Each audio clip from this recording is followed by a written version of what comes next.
Let's start with Greg Hunter. Tech kept making runs at you guys, but you had an offensive answer and defensive answer seemingly every time. I guess that's just resilience from you all? Yeah, I got to give our guys credit. We switched defenses a couple times, and they did a great job. They got a great job. They did a better job, actually, defensively of knowing what to do than they did on offense at times. But no, they just, Greg, we have talked extensively about the fact that we had 5 consecutive games against ranked teams. I think that's slipped to 4 now with the Baylor situation, but they're excited about it. I didn't see anybody put their head down. They were really excited about it. You think about the combinations we had out there, and they just, they fought their way through it. Made big shots. JB made a huge 3, and Sean made a huge 3 whenever they were closing the gap late in the game. Cody Nesper. Hey, Coach, just with Taz out and Deuce not playing a whole bunch in the first half, just how important was Sean tonight? We were running out of guys, so he was really important. We've got Cinny that is tough to put in because he still's got the language barrier and he's just not ready to play at this level. He will be, but he's not now. So you subtract him and then you subtract Taz from that. We're awful short on the bench. So I think everybody's fine. I thought Jordan played really well. I thought Jordan gave us really good minutes, made some shots for us.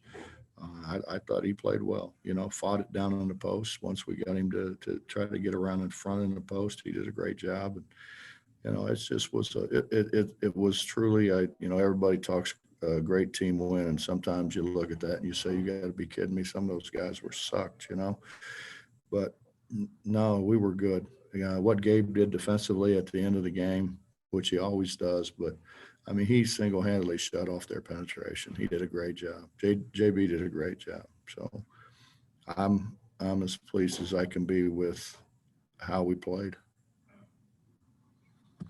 Charles Montgomery. Coach, when Derek goes out with 4 fouls, about 15 minutes to go, you had to go to a very smaller lineup with those 5 guys. Is that something you might be looking into more to do, even if Derek doesn't get into foul trouble down the line this season, or is that just because he got the fouls? I'm just trying to win, man. I'm trying to put the best people we have available out there to do what they can do, and that's what we need them to do. We need them all to guard, but we need them to do what they can do. And I thought our bench was really, really good tonight. So we'll keep putting them out there as long as they produce. Go ahead, Mike Kazaza. Hey, Bob, a lot of this season is just kind of unprecedented. But even within the season now, your guys are dealing with stuff they've never seen really before, whether it's, the roster stuff or both your bigs have 4 fouls and you got Emmett playing in the 5 and you've got comebacks. I just wonder, how can you explain the way your guys have been able to succeed despite all that stuff in those moments? Well, I think first and foremost, we've got a great bunch of guys. We got a great bunch of guys who really care about each other and really support each other. And I think that's really supporting. I think that's really important. And I think they're tired of hearing about all the other stuff. Like, this is our team. This is West Virginia's team. They're tired of hearing about. It's seemingly every time you turn on the television, they want to talk about who's not here rather than who's here. And I think after a while that gets on their nerves. So I think there's a lot of things. I think that's been a motivation for them, to show people that, hey, listen, we're pretty good, And I mean, in reality is the guy that we really miss, that we really, really wish that we had, is Isaiah. Because Isaiah can make threes, and Isaiah can pass the ball, and Isaiah can handle the ball, and I mean, you add him to our team, we're not as thin as we are right now the bigs with the bigs, and a guy who can do a lot of things well. I mean, we're just going to keep on keeping on. And first thing is we're going to get home about 6 o'clock in the morning. If any of you want to stay up and come and meet the bus, that'd be terrific. We'll be pulling in about 6 a.m. Actually, you guys be waking up then. We'll just be getting home. So it's rough, man. I mean, it's rougher than what you guys can imagine. To play that's hard and as well as what they played, and then go out, get on the bus and bus to the airport, and then took us almost 4 hours to get out here. So Next is Kevin Kinder. Coach, a couple of weeks ago, you kind of challenged the toughness of your team a little bit. Is this the ultimate test, and could they have met that challenge any better than what they did tonight? no, I don't think so. I think they were really good. I mean, we started out, we didn't do a very good job. We didn't block out. We gave them too many second shots. We gave them too many points in the paint. But I think as the game wore on, I thought we got better and better and better. And these guys are coachable. You know, I think that's, you know, from standpoint of a guy who's done this as long as I've done this, I appreciate the fact that they're coachable. I appreciate the fact that they listen and try to do what you tell them to do. And there's not, you know, I mean, we had excuses, you know, everywhere before. Now we don't have excuses. I mean, we got guys that, okay, coach, and they go try to do what it is that we ask them to do. Couple more for Coach here. Skylar Callahan. Hey, Bob, last year you guys had a lot of struggles on the road. Is this maybe a different outcome that you would have had a year ago, given the circumstances of Taz being out of the game and Deuce and Derek picking up in foul trouble?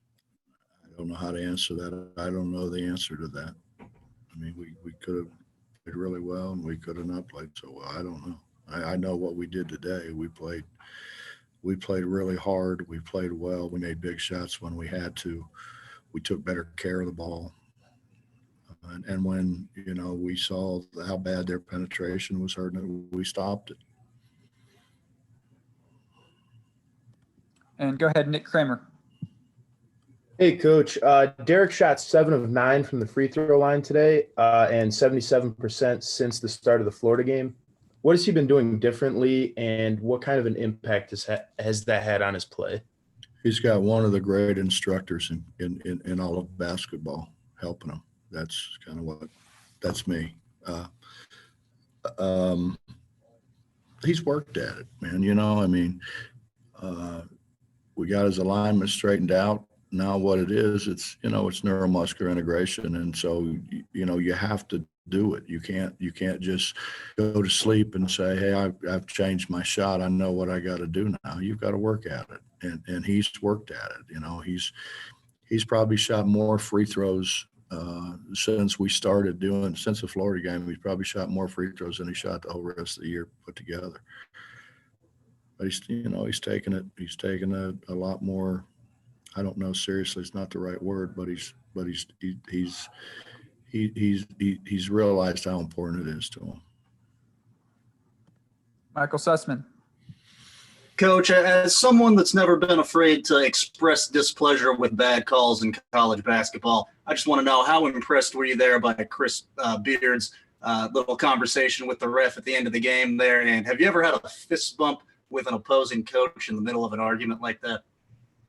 Listen, I've got great respect for Chris.